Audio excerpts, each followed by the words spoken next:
South Africa has a critical role to play.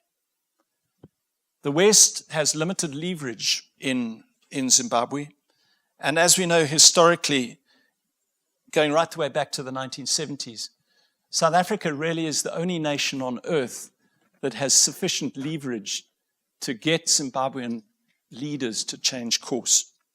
What do they need to do? They need to bring everyone in Zimbabwe back to our constitution. What does that mean in practical terms? It means that the military must be returned to their barracks because their deployment in civilian areas in peacetime is unconstitutional. It means that fundamental rights of accused persons enshrined in the Constitution must be respected. It means that we must start working now on ensuring that the constitutional provisions relating to the conduct of free and fair elections must be respected.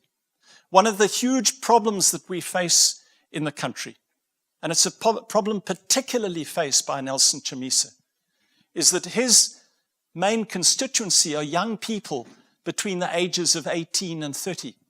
I'm 61. I can look on 5-year periods without too much anguish. I can look at the next 4 years without too much anguish, knowing that I've been through 5-year blocks in time many times in my life. But try and tell an 18-year-old that they must wait until they're 23 before they'll get a job. Or they must wait until 23 before they get a tertiary education. It simply doesn't happen. We have this massive restive population, young population, and if that population believes that the next election is going to be as flawed as this election, they are simply not going to accept it. And that's why the international community needs to step in now to start registration of all people, including Zimbabweans in the diaspora. It needs to ensure that our state media is changed to become compliant with the Constitution, to become impartial and open to all points of opinion.